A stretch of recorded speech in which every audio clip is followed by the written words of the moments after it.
نحمده ونصلي على رسوله الكريم اما بعد فاعوذ بالله من الشيطان الرجيم بسم الله الرحمن الرحيم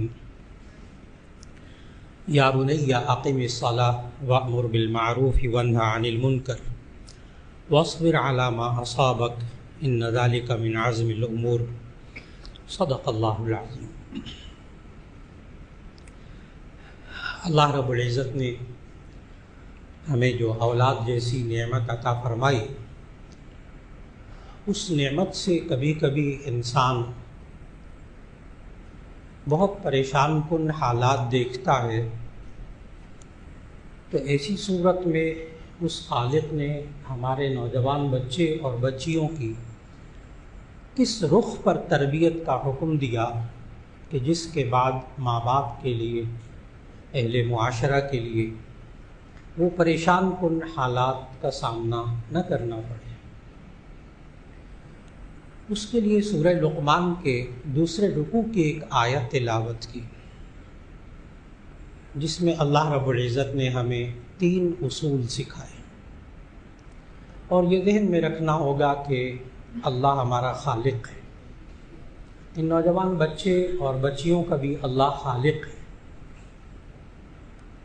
اس خالق کو پتہ ہے کہ کس عمر میں جا کر کیا تبدیلیاں آتی ہیں، سوچ کی تبدیلیاں، رویوں کی تبدیلیاں، اس کے جذبات کے اندر تبدیلی۔ تو ایسی صورت میں اس نوجوان کی عمر میں بچہ ہو بچی ہو، اس کو ہم کس رخ پر ڈھالیں کہ جس سے ہمیں وہ پریشان کن حالات کا سامنا نہ کرنا پڑے، گھروں میں، معاشرے میں۔ سورہ لقمان کی دوسری رکوع کی آیت، جس میں اللہ تعالیٰ نے وہ 3 اصول بتائے، ابھی شروع میں تلاوت کی، اللہ نے توفیق عطا فرمائی۔ سب سے پہلے معاشرے کے اندر ہمیں نوجوان بچے اور بچیوں کی طرف سے جو ماں باپ کو پریشان کن حالات کا سامنا کرنا پڑتا ہے، اس کے 2 رخ ہوتے ہیں۔ ایک رخ ہے بے حیائی کا، اور ایک رخ ہے بری باتوں کا، برے کاموں کا۔ بہت حساس قسم کے یہ 2 رخ ہیں، اور یہ جذبات یہ بھی اللہ نے انسان کے اندر رکھے، گناہ کرنے کے جذبات بھی اللہ نے رکھے انسان کے اندر۔ انسان کو پھر اختیار دیا ہے، آپ ان جذبات کو استعمال کریں، اللہ کے بتائے ہوئے طریقوں پر، وہی ثواب کا ذریعہ ہے۔ انہی جذبات کو اللہ کے بتائے ہوئے طریقوں کے خلاف استعمال کریں، وہی گناہ ہے، وہی بے چینی کا سبب ہے معاشرے میں۔ اس میں ایک بے حیائی کے کام اور دوسرا گناہ کے کام، عام گناہ کے کام۔ اس کے لیے اس آیت میں اللہ نے حکم دیا کہ اپنے بچوں کو نماز کے قریب کریں، ان کو نماز کی عادت ڈالیں۔ آیت کے شروع میں اللہ تعالیٰ نے اصول بتایا، یا بنی اقم الصلاۃ، اے میرے پیارے بیٹے تو نماز قائم کر۔ اولاد کو نماز کی تلقین کرنا، جوان ہونے کے بعد نہیں۔ نبی صلی اللہ علیہ وسلم کا ارشاد بخاری شریف میں، مروا اولادکم بالصلاۃ وہم ابناء 7، بچوں کو نماز کا حکم دو جب وہ 7 سال کے ہو جائیں۔ 7 سال کا بچہ ہمارے معاشرے میں 5 سال کی عمر میں ہم اس کو داخل کرتے ہیں اسکول میں، کلاس 1 میں، ریپ KG وغیرہ نرسری سب پہلے ہو چکی ہوتی ہے۔ 5 سال کا بچہ کلاس 1 میں، کلاس 2 کا بچہ 7 سال کا۔ میں نے کلاس 2 گزارش کی ہے، کالج میں پہنچ کر سیکنڈ ایئر کی گزارش نہیں کی۔ سیکنڈ ایئر میں پہنچ کے بچوں کو نہیں سمجھانا نماز کا، وہ وقت گزر چکا ہوتا ہے، بہت دیر ہو چکی ہوتی ہے۔ میں نے کلاس 2 عرض کیا ہے بخاری شریف کی حدیث کی روشنی میں، 7 سال کے بچے کو نماز کا کہنا، نماز فرض ہوگی اس بچے پر 14 سال کی عمر میں، ابھی 7 سال پڑے ہیں نماز کے فرض ہونے میں۔ اس بچے کو، اس نوجوان کو فرض کا احساس کب دلانا ہے؟ 7 سال پہلے۔ یہ نماز سے کیا ہوتا ہے؟ یہ ایک سوال ہے، نوجوان کا بھی سوال ہے، ماں باپ کا بھی سوال ہے۔ یہ نماز سے کیا ہوتا ہے؟ اس کا جواب بھی خالق کی طرف سے سمجھنا ہوگا۔ 21ویں پارے کی پہلی آیت تلاوت کیجیے، ترجمہ سنائیے نوجوان نسل کو۔ 21واں پارہ، پہلی آیت، اتل ما اوحی الیک من الکتاب واقم الصلاۃ ان الصلاۃ تنہی عن الفحشاء والمنکر۔ اتل ما اوحی الیک من الکتاب، یہ جو کتاب آپ کی طرف بھیجی گئی ہے اس کی تلاوت کیجیے، قرآن مجید کی تلاوت۔ نماز کے اندر بھی تلاوت کرتے ہیں، الگ بھی قرآن مجید کی تلاوت سکھانی ہوگی۔ یہ تلاوت سے کیا ہوتا ہے؟ اب اس کا بھی جواب نبی کریم صلی اللہ علیہ وسلم نے ارشاد فرمایا، ان القلوب تصدع کما یصدع الحدید بالماء، دلوں کو اس طرح زنگ لگ جاتا ہے جیسے لوہے کو پانی سے زنگ لگ جاتا ہے۔ قال وما جلاؤھا یا رسول اللہ، کہ اللہ کے رسول صلی اللہ علیہ وسلم یہ دلوں کا زنگ کیسے صاف کرے؟ فرمایا بتلاوت القرآن وکثرت ذکر الموت، قرآن حکیم کی تلاوت کر کے، موت کو زیادہ یاد کر کے۔ قرآن حکیم کی تلاوت سے دلوں کا زنگ صاف ہوتا ہے۔ یہ دلوں کا زنگ انسان نے دیکھنا ہو نا، اپنے نوجوان بچے اور بچیوں کے اندر اپنی آنکھوں سے دیکھنا ہو تو ہر انسان دیکھ سکتا ہے۔ جب یہ جوان اولاد ماں باپ کو دکھ پہنچا رہی ہو نا، سمجھیے دل پر زنگ لگا ہوا ہے۔ جس کا دل پاکیزہ ہوتا ہے وہ ماں باپ کو دکھ نہیں دیتا، وہ تو دوسروں کے دکھ پر خود دکھی ہو جاتا ہے۔ جب اولاد کہنا نہ مان رہی ہو، سمجھے دل کے اوپر اس کے زنگ لگا ہوا ہے۔ جب زنگ لگا ہوتا ہے پھر کہنا نہیں مانتی، زنگ صاف ہوتا ہے پھر کہنا مانتی ہے اولاد۔ ہم چاہتے ہیں کہ ہمارے نوجوان بچے اور بچیوں پر اللہ کی رحمت ہو، ان کے اوپر سکون ہو، یہ بے سکون نہ ہو۔ اس کے لیے گھر میں نوجوان بچے اور بچیوں کو شروع سے تلاوت کی عادت ڈالنی ہوگی۔ نبی کریم صلی اللہ علیہ وسلم نے ارشاد فرمایا، جس گھر میں قرآن مجید کی تلاوت ہوتی ہو، حفتہم الملائکہ وغشیتہم الرحمہ وانزلت علیہم السکینہ، جس گھر میں قرآن مجید کی تلاوت ہوتی ہے، حفتہم الملائکہ، رحمت کے فرشتے اس گھر کو گھیر لیتے ہیں، وغشیتہم الرحمہ، اللہ کی رحمت اس گھر کو ڈھانپ لیتی ہے، وانزلت علیہم السکینہ، اور ان لوگوں پر، گھر والوں پہ سکون نازل ہوتا ہے۔ صرف تلاوت، ابھی سمجھنا، اس کے مطابق عمل کرنا، ابھی وہ بات کے بہت سارے مرحلے ہیں۔ اللہ نے قرآن مجید میں 21ویں پارے کی پہلی آیت میں سکھایا، اتل ما اوحی الیک من الکتاب، یہ آپ کی طرف جو کتاب وحی بھیجی گئی اس کی تلاوت کیجیے، واقم الصلاۃ، نماز قائم کیجیے۔ یہ نماز پڑھنے سے کیا ہوتا ہے؟ خالق بتا رہا ہے، جس میں جھوٹ کی گنجائش نہیں، غلط بیانی کی گنجائش نہیں۔ اللہ نے یہ بھی قرآن مجید میں سمجھایا، من اصدق من اللہ قیلا، اللہ سے زیادہ کون سچی بات کہے گا؟ اللہ جو کہتا ہے وہ ٹھیک، سچی بات، قطعی حتمی بات۔ اور اللہ نے کیا کہا نماز پڑھنے سے کیا ہوتا ہے؟ اللہ نے فرمایا، ان الصلاۃ تنہی عن الفحشاء والمنکر، بے شک یہ نماز انسان کو بے حیائیوں برائیوں سے روکتی ہے۔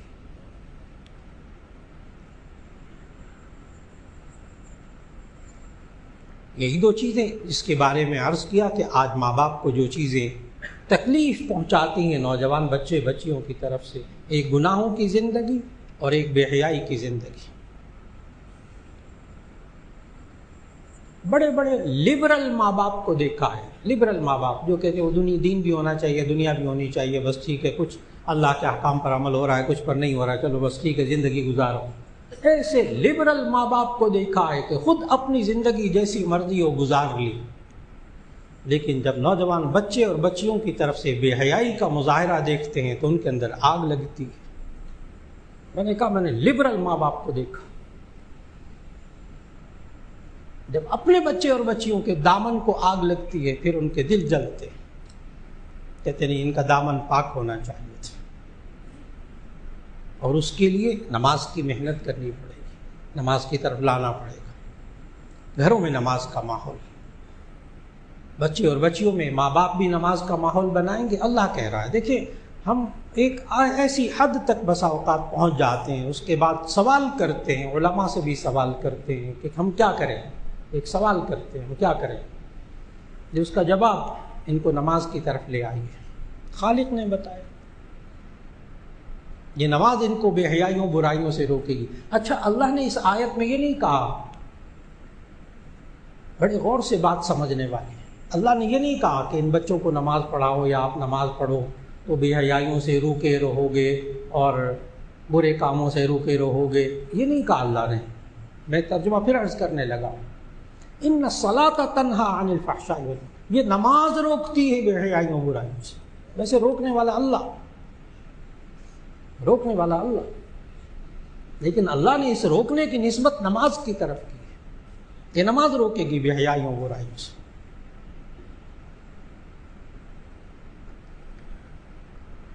ایک صاحب ملے، بہت قابل ہے، کہنے لگے کہ مجھے تو نماز بے حیائیوں برائیوں سے نہیں روکتی۔ میں نے کہا 5 وقت نماز پڑھتے ہیں؟ کہتے جی ہاں 5 وقت نماز پڑھتے ہیں۔ اب جملہ سمجھ میں آ گیا، اگر یہ کہتے فلاں بندہ نماز بھی پڑھتا ہے برے کام بھی کرتا ہے، مولانا آپ کیسے کہہ سکتے ہیں نماز بے حیائیوں سے روکتی؟ تو چلو اس کا کوئی جواب دیتا اور کچھ، وہ تو اپنے بارے میں کہنے لگ گیا بیچارہ۔ قابل مولانا میں 5 وقت کی نماز پڑھتا ہوں، لیکن مجھے نماز بے حیائیوں برائیوں سے نہیں روکتی۔ اور دوسری طرف اللہ کہہ رہا ہے کہ نماز بے حیائیوں برائیوں سے روکتی ہے۔ بڑا مشکل سوال اس شخص کا، اللہ کہہ رہا ہے نماز روکتی ہے، یہ بندہ کہتا ہے مجھے نہیں روک رہی۔ فوراً ان سے پوچھا کہ آج آپ نے ابھی نماز پڑھی؟ کون سی نماز پڑھی؟ تو عصر کے بعد ملاقات ہوئی، کہنے لگے ابھی میں عصر کی نماز میں نے پڑھی۔ میں کہا اچھا، آپ اپنے عصر کی نماز پڑھتے ہوئے کون سے بے حیائی اور برائی کے کام کیے ہیں؟ عصر کی نماز پڑھتے ہوئے کون سے بے حیائی اور برائی کے کام کیے؟ کہ توبہ نعوذ باللہ، کوئی نماز پڑھتے ہوئے کوئی بے حیائی کا کام برائی کا کام نہیں کیا۔ تو میں نے کہا اتنی دیر تو نماز نے روک لیا۔ اللہ سچا، اور یہ جواب بھی میرا اپنا نہیں ہے، یہ جواب تفسیر جلالین میں صاحب جلالین نے لکھا، اسی 21ویں پارے کی پہلی آیت کی تفسیر میں مفسر صاحب جلالین علامہ سیوطی نے جواب لکھا ہے۔ وہ لکھتے ہیں ان الصلاۃ تنہی عن الفحشاء والمنکر، ای فی حالت الصلاۃ، یعنی یہ نماز بے حیائیوں برائیوں سے روکتی ہے نماز کی حالت میں۔ اب جتنے آج جمعہ پڑھنے والے ہیں سارے کے سارے جب سے لے کر اب تک جمعہ پڑھنے میں اور سلام پھیرنے تک اور دعا مانگنے سے نوافل سنتیں پڑھ کر واپس جانے تک انشاءاللہ ایک بھی بے حیائی کا کام برائی کا کام نہیں کر سکیں گے، تو نماز نے روک لیا۔ اور اگر یہ بندہ 5 وقت پڑھے گا تو 5 وقت گناہ سے رکنے کی ایک عادت پڑے گی نا، اور یہ عادت زندگی کے باقی لمحات میں بھی پھیلے گی، یہاں تک کہ جو نوجوان بچہ اور بچی معاشرے کے اندر 5 وقت نماز پڑھنے کی عادت ڈال لے، جو اب بات کہنے لگا وہ بڑے سوچنے کی بات ہے کہ جو نوجوان بچہ اور بچی 5 وقت کی نماز پڑھنے کی عادت ڈال لے، یقین جانے کہ وہ صبح سے لے کے شام تک اپنے بدن کو اور اپنے کپڑوں کو پاک رکھنے کی فکر کریں گے۔ وہ نوجوان بچے اور بچیاں، صرف یہ فکر ان کو سینکڑوں گناہوں سے بچا لے گی۔ میں نے نماز پڑھنی، میرے بدن پاک ہونا چاہیے، میرے کپڑے پاک ہونے چاہیے، نماز پڑھنی ہے، صرف یہ فکر، یہ سوچ ان کو سینکڑوں گناہوں سے بچا لے گی۔ کیسے نماز بے حیائیوں برائیوں سے بچاتی ہے؟ ایک تو یہ جو معاشرے کے اندر دکھ کا پہلو کہ جب ہم اپنے نوجوان بچے اور بچیوں سے گناہ کے کام دیکھیں یا بے حیائی کے کام دیکھیں تو اس کا علاج کیا ہے، ہم کیا کر سکتے ہیں، کیا کریں؟ اس کے لیے ایک اصول تو اس آیت میں، یا بنی اقم الصلاۃ، اے میرے پیارے بیٹے تو نماز قائم کر۔ دوسرا اصول اللہ نے بتایا اس آیت میں، وَأْمُرْ بِالْمَعْرُوفِ وَانْهَ عَنِ الْمُنْكَرِ، وَأْمُرْ بِالْمَعْرُوفِ وَانْهَ عَنِ الْمُنْكَرِ، یا بنی اقم الصلاۃ کے فوراً بعد وَأْمُرْ بِالْمَعْرُوفِ تو نیکی کا حکم دے، وَانْهَ عَنِ الْمُنْکَرِ اور برائی سے روک۔ صرف یہ نہیں کہ بچے برائی سے رکنا ہے، اچھی بات کرنی ہے، یہ تو اگلی بات ہے جو اللہ نے سکھائی۔ آپ نے تو خود نیکی اور برائی میں فرق سمجھنا ہے۔ اس فرق کو سمجھنے کے بعد بیٹا وَأْمُرْ بِالْمَعْرُوفِ وَانْهَ عَنِ الْمُنْکَرِ نیکی کا حکم دے اور برائی سے روک، اس کی تربیت۔ اس بات کو سمجھانے کے لیے ایک ہے خود جھوٹ نہ بولنا، ایک ہے جھوٹ بولنے سے روکنا۔ جھوٹ نہ بولنا ایک مرحلہ، اور جھوٹ بولنے سے روکنا یہ اگلا مرحلہ۔ اس کا اگر ہم معاشرے میں پریکٹیکل کرنا چاہیں نا اس آیت کا، تو بہت آسان ہے۔ جو باپ اپنے بچوں کو تلقین کرے بیٹا اس گھر میں جھوٹ نہیں چلے گا، بس جھوٹ نہیں بولنا، بیٹے کو بیٹی کو بچوں کو پکا کیا ہو جھوٹ نہیں بولنا۔ عادت ڈال دی جھوٹ نہ بولنے کی، ماشاءاللہ سچ بولنے کی عادت ڈال دی۔ ادھر موبائل کی گھنٹی بجی، باپ نے بچوں کے ساتھ موبائل کان سے لگایا، ادھر سے کسی صاحب نے پوچھا کہاں ہیں کیا کر رہے ہیں، اور بچوں کے ساتھ بیٹھے ہیں اور فون پر موبائل پر کہہ رہے ہیں کہ میں ایک اہم میٹنگ میں ہوں، میں ایک اہم میٹنگ میں ہوں۔ یقین جانیں آج معاشرے کے اندر ٹھیک ہے موبائل بند ہونے کے بعد وہی بچہ کہے گا باپ ابو آپ جھوٹ بول رہے تھے۔ اب یہ دوسرا مرحلہ، پہلا مرحلہ جھوٹ نہ بولنا، دوسرا مرحلہ والد محترم کو بھی جھوٹ بولنے سے روکنا،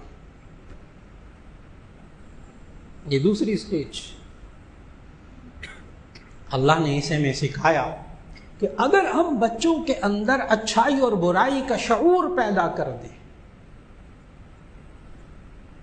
یہ بات غلط یہ بات صحیح، اس کا شعور پیدا کر دیں، وہ بچے روکیں یا نہ روکیں وہ اگلی بات ہے، شعور پیدا کر دیں، بار بار کہہ کے بیٹا یہ بات صحیح یہ بات غلط، یہ بات صحیح یہ بات غلط، یہ جائز یہ ناجائز، یہ حلال یہ حرام۔ جب ہم ان کے اندر یہ بات پیدا کر دیں تو پھر نوعمر بچے، میں نوجوان کی بھی بات نہیں کروں گا، نوعمر بچے اگر ان کی تربیت کر دی جائے، یہی 6 7 8 سال 9 10 سال کی عمر میں حلال حرام کی تربیت کر دی جائے، تو پھر حضرت مولانا یوسف صاحب کے گھر میں بھی یہ آیت پر عمل ہوتا ہے پھر۔ اور وہ کیسے کہ بھانجا اپنے بچوں سمیت آیا باہر کے ملک سے، آسٹریلیا سے، کھانا کھا رہے تھے گھر میں پکا ہوا،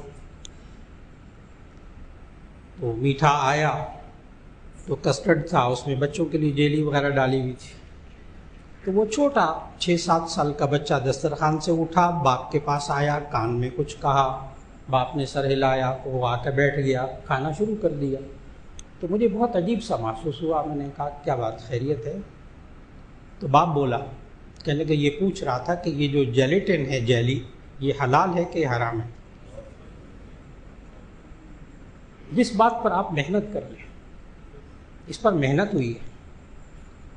اب وہ 6 7 سال کا بچہ، اس کو جیلیٹن کا نام بھی آتا ہے، اور اس کو یہ بھی پتا ہے کہ یہ جو لال لال جیلی ہے، ہری ہری جیلی ہے، اس کے اندر جیلیٹن ہوتا ہے، محنت ہوئی ہے۔ اور وہ باپ سے پوچھ رہا ہے مولانا یوسف صاحب کے گھر میں آ کر کہ یہ جو انہوں نے سامنے میٹھا بنایا ہے، اس میں یہ حلال ہے یا حرام ہے؟ یعنی ایک ہے بچہ جھوٹ نہیں بول رہا، ایک ہے کہ وہ اگلے مرحلے میں سمجھا رہا ہے، بڑوں کو بھی سمجھا رہا ہے یہ صحیح ہے یہ غلط ہے۔ وَأْمُرْ بِالْمَعْرُوفِ وَانْهَ عَنِ الْمُنکَرِ، اور یہ تب ہوتا ہے جب ہم شروع سے بچوں کے اندر یہ بات پیدا کر رہے ہو یہ صحیح یہ غلط، اور اگر غلط اور صحیح میں تمیز بچے کے اندر نہ ہو تو ایسی صورت میں وہ بے مہار بچہ ہے، بے لگام بچہ ہے معاشرے کے اندر، نوجوانی کی حالت میں۔ 2 باتیں ہو گئی، ہم بچوں سے ناگفتہ بے حالات جو آج ہمارے سامنے آتے ہیں ماں باپ کے سامنے، ان سے ہم کیسے بچاؤ کر سکتے ہیں؟ نمبر 1 نماز کی طرف لانا ہوگا، نمبر 2 امر بالمعروف نہی عن المنکر، اچھائی اور برائی میں سلیقہ پیدا کرنا ہوگا ان کے ذہنوں کے اندر۔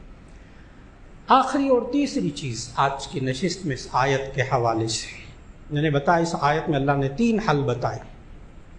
اگر ہم بچوں سے ناگفتہ بے حالات، ناگفتہ بے حالات کا مطلب ہوتا ہے ایسے حالات جو ہم کہہ نہیں سکتے، زبان پہ نہیں لا سکتے، جب ہمارے بچوں کے سامنے سے آتے ہیں، نوجوان بچے اور بچیوں کے ناگفتہ بے حالات، اس پر قابو پانے کے لیے اس کا حل ایک تیسری چیز جس میں ہم سے بڑی کمی ہو گئی، ہم ماں باپ سے بھی، ہم اساتذہ سے بھی، اور وہ آیت کا آخری حصہ ہے کہ لقمان علیہ السلام نے اپنے بچے کو نصیحت کرتے ہوئے کہا، نمبر 1 نصیحت، یا بنی اقم الصلاۃ، اے میرے پیارے بیٹے نماز قائم کر۔ نمبر 2 وأمر بالمعروف ونہی عن المنکر، نیکی کا حکم دے، برائی سے روک۔ نمبر 3 واصبر علی ما اصابک ان ذلک من عزم الامور، واصبر علی ما اصابک ان ذلک من عزم الامور، اے میرے پیارے بیٹے جو تجھے تکلیف پہنچے اس پر صبر کر، بے شک صبر کرنا یہ ہمت والے کاموں میں سے ہے۔ آج ہم نے اپنے نوجوان اور بچے بچیوں کو کم ہمت بنایا ہے، ان کے اندر برداشت نہیں ہے، تحمل نہیں ہے کہ اگر تکلیف پہنچے تو ایسی صورت میں صبر کر، واصبر علی ما اصابک۔ ہم نے اپنے بچوں کو بہت نازک بنا دیا، اعصابی طور پر بھی نازک بنا دیا، نہ وہ تکلیف برداشت کر سکتے، نہ دوسرے کی بات برداشت کر سکتے، نہ ان کے اندر تحمل موجود۔ ہم سے غلطی ہو گئی، ہم اساتذہ سے بھی، ہم ماں باپ سے بھی کوتاہی ہو گئی۔ واصبر علی ما اصابک، اللہ سمجھا رہا ہے، واصبر علی ما اصابک، جو تمہیں تکلیف پہنچے، مصیبت پہنچے، اس پر صبر کرو بیٹا، ان ذالک من عزم الامور، بے شک یہ بڑی ہمت کے کاموں میں سے ہے۔ آج ہمیں اپنے نوجوان بچے اور بچیوں کو معاشرے کے اندر معاشرے کے مسائل فیس کرنے کے لیے باہمت بنانا پڑے گا۔ اللہ رب العزت جب ضرورت پیش آ جائے نوجوان بچے اور بچیوں کی تربیت کے سلسلے میں، تو خاص طور پر سورہ لقمان کے دوسرے رکوع میں آنے والی یہ آیت، یا بنی اقم الصلاۃ، نمبر 1 نماز قائم کر، نمبر 2 وأمر بالمعروف ونہی عن المنکر، اچھائی اور برائی میں تمیز سکھانا، اتنا کہ وہ نیکی کا حکم دے، برائی سے روکے، اور تیسری بات اور آخری بات جس پر بہت توجہ کی ضرورت ہے وہ ہے شروع سے، بچپن سے، واصبر علی ما اصابک، اے میرے پیارے بیٹے اگر کوئی تکلیف پہنچے اس پہ صبر کر، ان ذالک من عزم الامور، یہ بڑی ہمت کے کاموں میں سے۔ اللہ کسی شخص کو اس کے بچوں کی طرف سے، بچیوں کی طرف سے کبھی دکھ نہ دکھائے، ماں باپ کو اولاد کا دکھ اللہ کبھی نہ دکھائے، اللہ ہر ایک کے بچوں کو ماں باپ کی آنکھوں کی ٹھنڈک بنا دے۔ وآخر دعوانا ان الحمد للہ رب العالمین۔